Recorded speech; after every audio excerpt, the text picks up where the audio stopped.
তখন যারা নামামৃত সুধা পান করলেন তাদের মানব জীবন শ্রেষ্ঠ জীবনের একমাত্র উদ্দেশ্য ঈশ্বর প্রাপ্তি, তা যেন এই জীবনেই সফল হয় এই কাতর প্রার্থনা দেয়ালে রাঙার আতুল চরণ।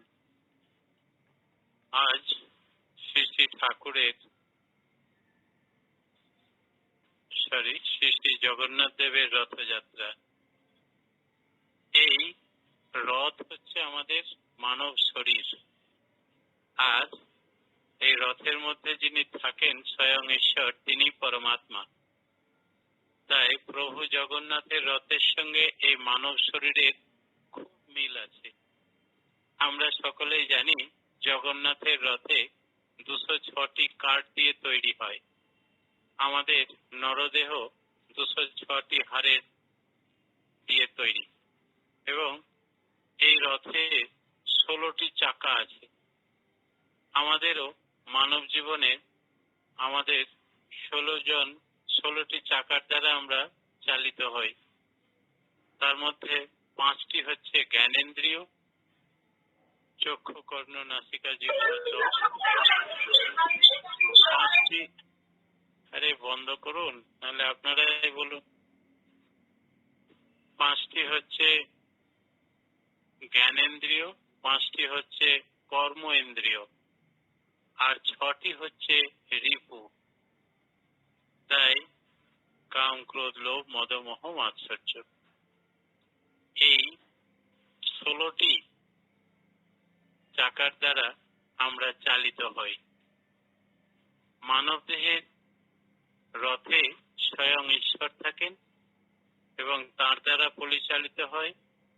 আমাদের রথে স্বয়ং প্রভু পরমেশ্বর পরমাত্মা, তিনি বিরাজ করেন।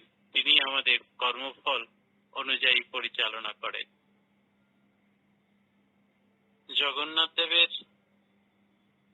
মাসির নাম গুন্ডিচা। আপনারা জানেন সেই গুন্ডিচাটা কে? রাজার স্ত্রী। তো রাজাকে যখন জিজ্ঞেস করেছিলেন, প্রভু তুমি আমাকে বর চাও, তখন রাজা ইন্দ্রদ্যুম্ন করজোড়ে বলেছিলেন, প্রভু ঈশ্বরের কাছে কখনো কিছু চাইতে হয় না। আপনি যখন বলছেন তাহলে আমাকে এই বর দিন, আমি যেন নির্বংশ হই, নিঃসন্তান হই। তখন তার স্ত্রী গুন্ডিচা খুব কান্নাকাটি শুরু করলেন। ভগবান জগন্নাথ দেব তখন বললেন যে তুমি কেঁদো না, আমি তোমাকে মাসি ডাকবো, আর তোমার সন্তান আমি। তাই কথা রক্ষার্থে তিনি 9 দিনের জন্য এই মাসির বাড়ি গুন্ডিচাতে যান।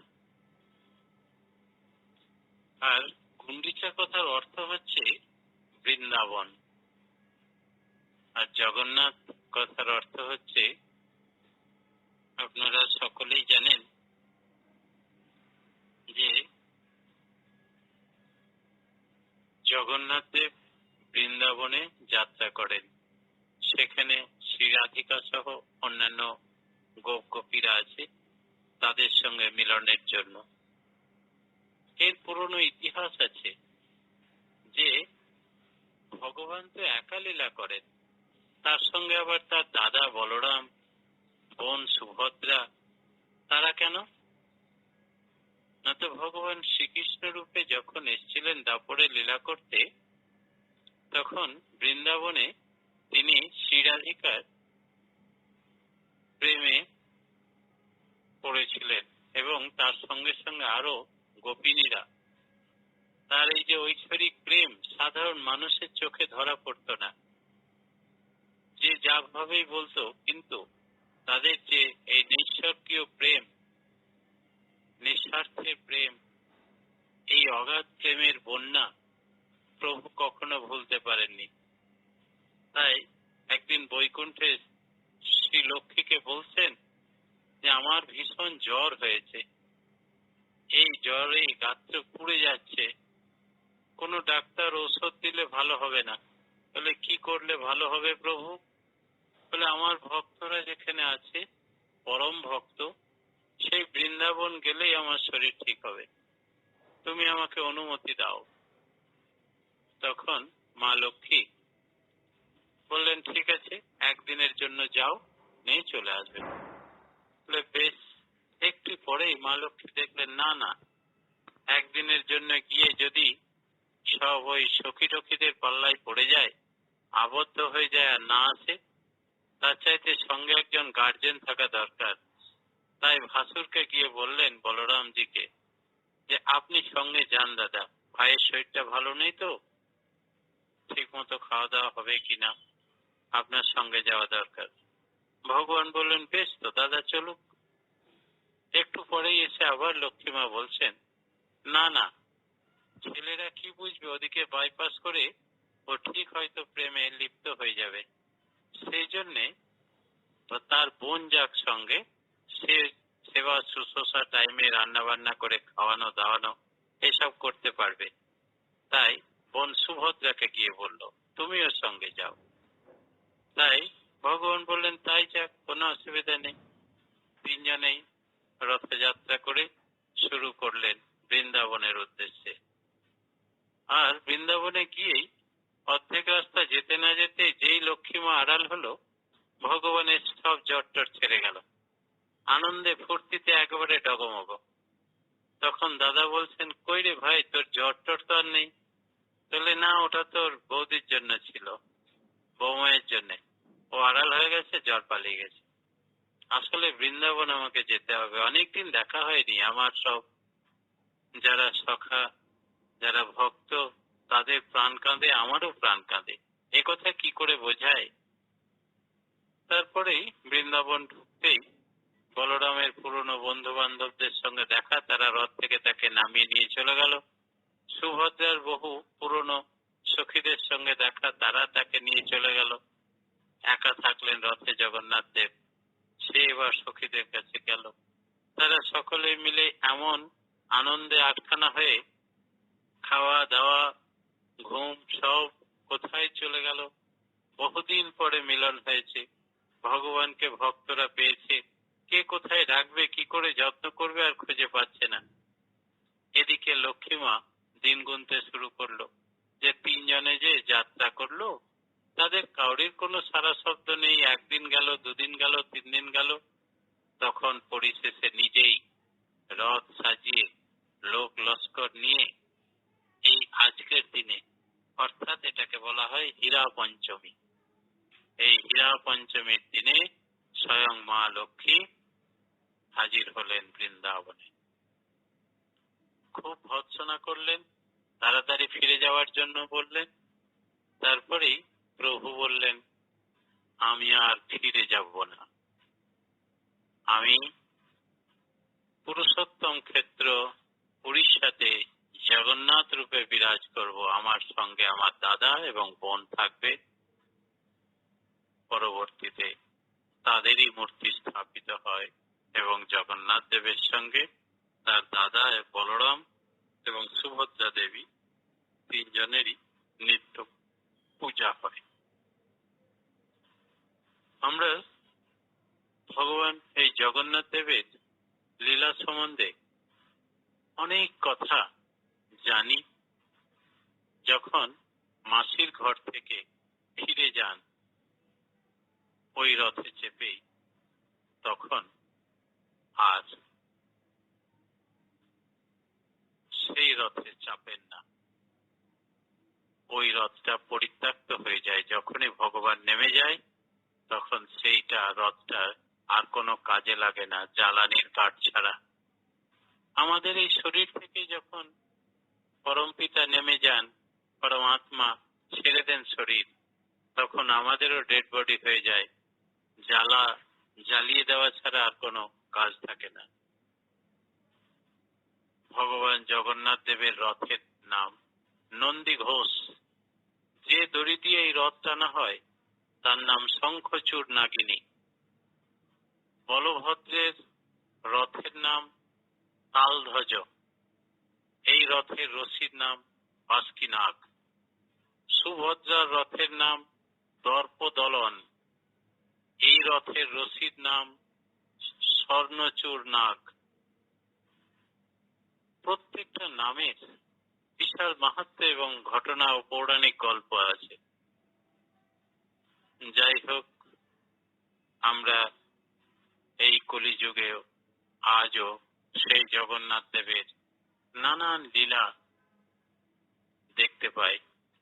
আপনারা সকলেই জানেন যে জগন্নাথ দেবের মন্দিরের উপর দিয়ে কোনো পাখি উড়ে যায় না বা বিষ্ঠা ত্যাগ করে না। জগন্নাথ দেবের মন্দিরের যে ধ্বজা, সেটা যে ধারে বাতাস বয় তার অনুকূলেই সব ধ্বজা উড়ে, কিন্তু এটা তার বিপরীত। যেদিকে বাতাস বইতে তার বিপরীত দিকে ধ্বজা উড়বে। সবকিছুটাই 56 রকমের ভোগ হয় ভগবানের মন্দিরে প্রত্যেক দিন। পাল পরব উৎসবে 80 রকম 100 রকমেরও ভোগ নিবেদন হয়। জগন্নাথ দেব এখানে মন্দিরের মধ্যেই এই জগন্নাথ দেবের প্রসাদকে আনন্দবাজারের প্রসাদ বলা হয়। এরই অনুকরণে আমাদের ঠাকুরের মা মাতা মনমোহিনী দেবী আনন্দবাজারে প্রসাদ গ্রহণের ব্যবস্থা করেছিলেন। জগন্নাথ দেবের স্নান উৎসব হয়। এই স্নান উৎসব চালু করেছিলেন ব্রহ্মার পুত্র মনু। ব্রহ্মা স্বয়ং পুরোহিত ছিলেন এই জগন্নাথ মন্দির প্রতিষ্ঠার প্রাণ প্রতিষ্ঠার দিনে। তাই এই জগন্নাথ মন্দিরের পৌরাণিক ইতিহাস পর্যালোচনা করতে গিয়ে দেখা যাবে এখানে এসছেন ভগবান জেসাস, এই মন্দিরে এসছেন ভগবান বুদ্ধদেব, এই মন্দিরে এসছেন ভগবান রামকৃষ্ণ ঠাকুর, এই মন্দিরে এসছেন চৈতন্য মহাপ্রভু। তার শেষ কৃত্তি এখানেই অবসান হয়। শ্রী শ্রী ঠাকুর অনুকূল চন্দ্র লেটেস্ট অবতার, তিনিও জগন্নাথ মন্দিরে প্রায় 1 মাস কাল অধিষ্ঠান করেছিলেন। পুরীকে বলা হয় জগন্নাথ পুরী। এই জগন্নাথ মন্দিরের বা পুরীর সমগ্র ভৌগোলিক ম্যাপ দেখলে দেখা যাবে একটা শঙ্খের আকার। শঙ্খ চক্র গদা পদ্ম বিরাজ করছে এই উৎকল বা উড়িষ্যাতে। তাই ভুবনেশ্বরটা চক্রের আকার আর এই পুরীটা শঙ্খের আকার। তাই এই জগন্নাথের মন্দিরে আরেকটি মন্দির আছে। কেন এই জগন্নাথের প্রসাদ চালু হয়েছিল আমরা যদিও সকলেই জানি, তবুও মনে করিয়ে দিই যে একবার নারদ মুনি ভগবান বিষ্ণুর কাছে বৈকুণ্ঠে নারায়ণ নারায়ণ করতে করতে অসময়ে আহারের সময় দুপুর বেলায় হাজির হয়ে যায়। ভগবানের সেবা সবেমাত্র সমাপ্ত হয়েছে, মা লক্ষ্মী তার প্রসাদ পাবেন, তাই সেইগুলো প্রসাদ বিতরণের ব্যবস্থা করছেন। এমন সময় নারদ মুনির আবির্ভাবে নারদ মুনির হাতে প্রসাদ দিলেন। নারদ মুনি প্রসাদ মুখে দিয়েই এমন উল্লাসিত হলো আর আনন্দে নৃত্য করতে লাগলো, পাগলের মতো ছুটে। কাকে বলবে আনন্দের কথা? সারা জীবনে যার তপস্যা করেছি, আজ স্বয়ং প্রভুর প্রসাদ পেয়েছি। এ কথা কাকে বলবে? সোজা মহেশ্বর শিবের কাছে গিয়ে বলল। শিব বলল, কি হয়েছে তোমার? উন্মাদের মতো আনন্দে আত্মহারা হয়ে লাফাচ্ছ কেন? বলে, আজ প্রভুর প্রসাদ পেয়ে গেছি। তাহলে আমার জন্য কই প্রসাদ? বললে, ওই তো তোমার হাতে লেগে আছে। ওই হাতগুলোই শিব চেটে চেটে খেলেন। নিয়ে তিনিও আনন্দে আত্মহারা হয়ে লাফাতে লাগলেন। এতদিনের সাধনা সিদ্ধি হয়েছে, আজকে প্রভুর প্রসাদ পেয়ে গেছি আমরা দুজনেই। তাদের এই আনন্দ নৃত্য দেখে তখন পার্বতী মা বেরিয়ে এলেন। আমার জন্য প্রসাদ কোথায়? বলে, আর তো প্রসাদ নেই, হাতে যেটুকু লেগেছিল খেয়ে নিয়েছেন শিব বাবা। বলে, তাহলে আমি লক্ষ্মী মায়ের কাছে চললাম। লক্ষ্মী মাকে গিয়ে বলল, আমার কি সাধনার কোনো জোর নেই? আমি কি কখনো প্রভুর প্রসাদ পাবো না? তখন লক্ষ্মী মা বললেন, আমি কথা দিচ্ছি, কলিযুগে জগন্নাথ মন্দিরে আমি স্বয়ং রান্না করব, আর অপামর জনসাধারণ সমস্ত জীব তার সৃষ্টি সকলেই পাবে প্রসাদ, কোনো এটোকাটো থাকবে না। তাই বলা হয় জগন্নাথ দেবের মন্দিরে রান্না করেন স্বয়ং মা লক্ষ্মী। আর তুমি প্রসাদ পাবে না মানে তোমার নাম হবে, ওই জগন্নাথ মন্দিরের এক প্রান্তে তোমার স্থান হবে, তোমার মন্দির হবে, তোমার পীঠ, সেটা হচ্ছে বিমলা মন্দির। এই বিমলা পীঠ এক পীঠ, যেটা শ্রেষ্ঠ পীঠ নামে খ্যাত। তান্ত্রিক সাধকেরা মনে করেন জগন্নাথ দেবের যাবতীয় শক্তির যোগায় এই বিমলা দেবী। তাই বিমলা মন্দিরে তারা সাধনা সম্পন্ন করে। জগন্নাথ দেবের ভোগ হয়ে গেলেই প্রথম প্রসাদ পায় বিমলা দেবীর মন্দিরে। তারপরে বিমলা পীঠের প্রসাদ হয়ে গেলে তবেই সবকে বিতরণ করা হয়। এই মন্দিরে ভোগ রান্না হয় শুধু 56 নয়, কখনো 80, কখনো 100, পাল পড়বে বাড়ে, কিন্তু কমবে না। দুই রকমের প্রসাদ হয়, একটা হয় ভিজা, একটা হয় শুখা। ভিজা মানে যেগুলো অন্ন, সবজি, ডাল, পায়েস, ফ্রাইড রাইস ইত্যাদি। আর শুখা মানে বিভিন্ন রকমের মিষ্টি, পিঠা, পুলি, মুড়ি, কেক, এগুলো। তো এই দুই রকমের ভোগ রান্না হয়। রান্নার কাজে ব্যস্ত থাকে 1000 মানুষ, আর 500 মানুষ তাদের হেল্পার হিসাবে কাজ করে। যারা কাজ করে তারা 12 বছর বয়সেই এখানে ট্রেনিং নিতে হয় এবং আমৃত্যু যতদিন সুস্থ থাকে পারে ততদিন কাজে লিপ্ত থাকতে পারে। এখানে ভগবানের ভোগ বাইরের কোনো জল দিয়ে রান্না হবে না। এই সমুদ্র প্রান্তে যেখানে লবণ জল ছাড়া কিছু পাওয়া যায় না, সেখানে ওই রান্নাঘরের মধ্যেই পাওয়া যায় গঙ্গা এবং সরস্বতী, তারা বহন করে চলেছে। সেই জল দিয়েই রান্না হবে, বাইরের কোনো জল ঢুকবে না। ভগবানের এত অলংকার, স্বর্ণালঙ্কার, মণিমাণিক্য আছে, সেগুলো প্রহরায় থাকে বিষধর নাগ, নাগ আর নাগিনী। কোন মানুষ প্রহরায় থাকে না। ভগবানের লীলা অপার লীলা। প্রত্যেকটা রান্নার 9টা করে হাঁড়ি একসঙ্গে এক একটা উনুনে চাপানো হয়। বৈজ্ঞানিক দৃষ্টিতে যেটা আগুনের সংস্পর্শে থাকে সেই একেবারে নিচের হাঁড়িটা আগে রান্না হওয়ার কথা, কিন্তু না, একেবারে উপরের 9 নম্বরে যে হাঁড়িটা, সেইটার রান্না আগে কমপ্লিট হবে। এইভাবে রান্না কমপ্লিট হয় আজও। সব মাটির হাঁড়িতে, নতুন মাটির হাঁড়িতে রান্না হয় প্রত্যেকদিন। এখানে ভগবানের ভোগ হওয়ার পরে তাঁরই নির্দেশে 12 বছর বয়সে কুমারী মেয়েরা যারা ভগবানকে গান শোনায়, গোটা রাত্রি নাচ দেখায়, তার সেবা করে তাকে ঘুম পাড়িয়ে দেয়, তারা জগন্নাথ দেবকে বিয়ে করে। বাইরের কোনো মানুষকে বিয়ে করতে পারে না, কোনো পরপুরুষের দিকে তাকাবে না, এমন মহিলারা রাত্রিতে ভগবানকে গান এবং নাচ দেখিয়ে ঘুম পাড়ায়। এই ভগবানের মন্দিরের ইতিহাস যদি আমরা দেখি, ভগবান শ্রীকৃষ্ণেরই এই রূপ। তিনি পুরুষোত্তম। যখন বলরাম দেব নিজের যোগ বলে বৈকুণ্ঠে চলে গেল, তখন ভগবান নিজে দেহ রাখার কথা ভাবছে, ডালের মধ্যে শুয়ে সেই অবস্থায় তার টুকটুকে লাল পা দেখে এক ব্যাধ তীর মারল, তীরবিদ্ধ হলেন ভগবান। এটাও পূর্ব পরিকল্পিত এবং আশীর্বাদ পুষ্ট। বালিকে বধ করেছিলেন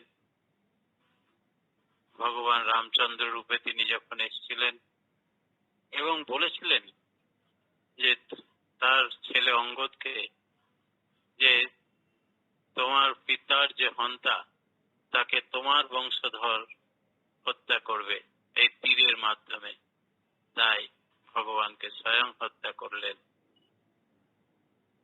তারপরে সাদা চন্দন, কাঠ এবং শুদ্ধ ঘি দিয়ে দাহ করার চেষ্টা করলো। প্রায় 6 দিন ধরে দাহ করলেন, কিন্তু একটা চুলও পুড়ল না। তখন দৈববাণী হলো, ভগবান বললেন, আমার শরীর তোমরা দগ্ধ করতে পারবে না, বরং সমুদ্রের জলে বিসর্জন দিয়ে দাও। সমুদ্রের জলে বিসর্জন দিলে যখন এই দেহ ঘাটে লাগলো, তখন শবর রাজা সেটা দেখে তার মন্দির স্থাপন করলেন এবং নীলমাধবের মন্দির বলে তারা পুজো করতে লাগলো।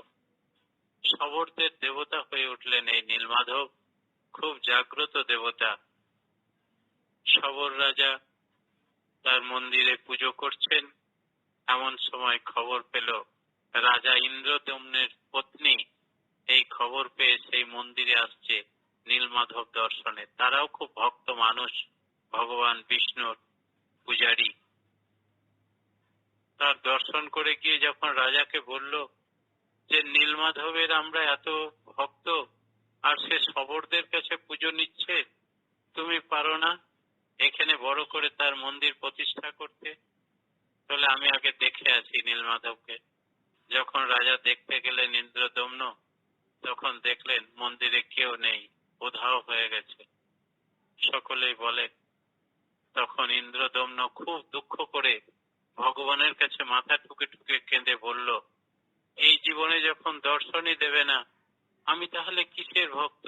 এই জীবন আমি রাখবো না। তখন তাকে স্বপ্নাদিষ্ট হয়ে বললেন, আমি নিম কাঠ হিসাবে ভেসে আসবো অমুক ঘাটে, তুমি সেই কাঠ নিয়ে মন্দিরে মূর্তি তৈরি করে প্রতিষ্ঠা করবে। তাই যখন ঠিক স্বপ্নাদিষ্ট সেই ঘাটে গিয়ে দাঁড়ালেন, নিম ঘাট এসে লাগলো, কিন্তু বড় বড় হাতি দিয়েও হাজার চেষ্টা করে এক চুলও তুলতে পারলেন না। আবার ব্যর্থ হয়ে ভগবানের কাছে কাতর প্রার্থনা জানালেন। তখন ভগবান বললেন, আমার আর এক ভক্ত আছে শবর রাজা, তুমি তাকে সঙ্গে নাও, সোনার রথ নিয়ে এসে আমাকে কাঠে বসাও, ওই কাঠে বসালে আমি তবেই যাব তোমার কাছে। তাই সঙ্গে শবর রাজাকে নিয়ে এলেন। এমনকি তখন থেকে ওই শবর বংশের লোকেরা জগন্নাথ দেবের ভোগের কাজে লাগতো, রান্না বান্নার কাজে লাগতো। সেই জন্য জগন্নাথ দেবের মন্দিরে কোনো জাতপাত নেই। তারপরে শবর রাজাকে নিয়ে সোনার রথে করে যখন দারু কাঠ নিয়ে আসা হলো, এবার তৈরি করবে কে? অনেক বড় বড় মিস্ত্রি এলো, যেই ছেনি হাতুড়ি মারতে যায় টুকরো টুকরো হয়ে ভেঙে যায়। বলে, বাপ রে বাপ, এ তো লোহার থেকেও শক্ত। পরিশেষে ভগবান নিজেই কারিগরের বিশ্বকর্মার রূপ ধরে এলেন এবং বললেন, আমার একটা শর্ত আছে, আমি তৈরি করে দেব জগন্নাথ, বলরাম এবং সুভদ্রার মূর্তি, কিন্তু 21 দিন দরজা খুলবেন না। 21 দিন পর দরজা খুললে কমপ্লিট দেখতে পাবেন। কিন্তু তার স্ত্রী গুন্ডিচা করলো কি, ধৈর্য কম, 12 দিন পার হতে না হতেই দরজা খুলে দেখতে গেল, আর তিনি বিলীন হয়ে গেলেন, উধাও হয়ে গেলেন। কারিগরকে দেখতে পেল না। দেখলো পা নেই, হাত নেই, এত বড় বড় গোল গোল চোখ, এই একটা মূর্তি তৈরি হয়েছে। ভীষণ ভৎসনা করলেন রাজা ইন্দ্রদম্ন তার স্ত্রীকে, কেন তুমি খুললে, শর্ত পালন করলে না? দৈববাণী হলো, শর্ত ভঙ্গ করেছ তাই কমপ্লিট মূর্তি হয়নি।